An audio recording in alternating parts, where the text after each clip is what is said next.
you're dedicated, you want to put in 6 hours on top of a full-time job. I still Mm-hmm. want to explore with you if that can be achieved, and if so, how. Well, I guess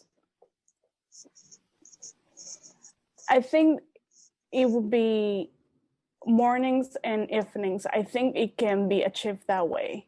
I just need to get it, get my mindset ready. And I think from 7 to 10 in the morning and then 7 to 10 in the evening. I think that's what I want.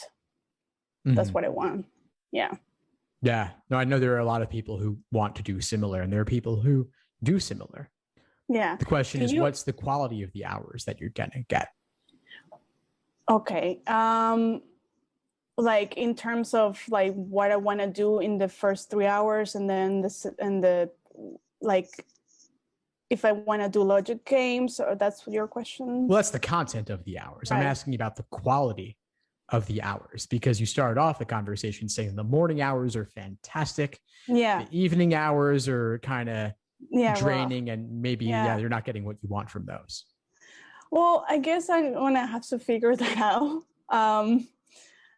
I know the mornings works for me, so yeah, I need to figure it out. I need to figure that out, and how to get those 3 hours done in the evening. To me, this is the fundamental question for you, Belen, because this question will then dictate what you end up doing and how you spread it out. But the question of when you study and the kind of work that you're doing, they're two separate things. So you have your day, you have your life. And so you're working full time.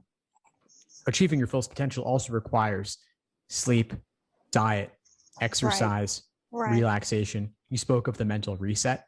I think that's key if you're going to get back into it in the evening. It's also key for the morning too, but you also have to navigate the roommate issues. You have the full-time job. Yeah. Now, I'll say as a side note, briefly for context, that my typical recommendation for those who are not working full-time is max 6 hours a day of LSAT prep. Okay, so you're saying that I shouldn't do 6 hours?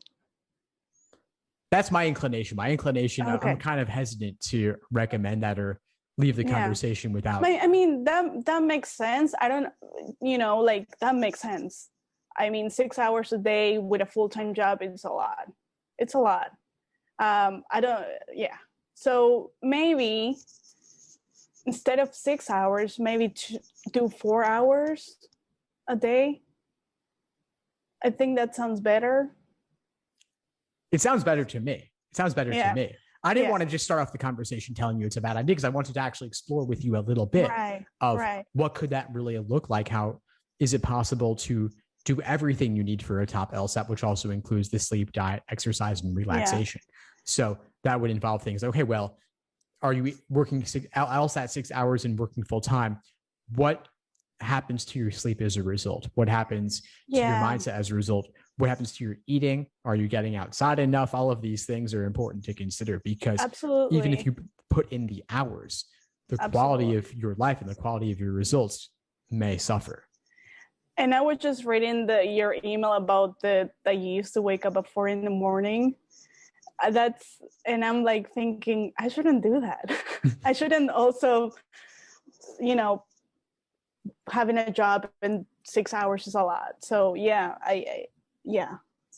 could wake up at 4 a.m., but then you might want to go to bed earlier too. Yes, exactly. Yeah. So I guess 4 hours a day is fine. I think I can do that. I think maybe it's just like with the LSAT, I'm trying to take it seriously. So I put a lot of pressure on me. Like, I need to do 6 hours. I have to do that. So I think that's what it is. Thanks for tuning into the show. Please subscribe if you haven't done so already to be notified of new episodes as I release them. And feel free to reach out if you need anything at all as you move forward with your prep. I'm happy to help however I can. In the meantime, I'll wish you all the best and take care.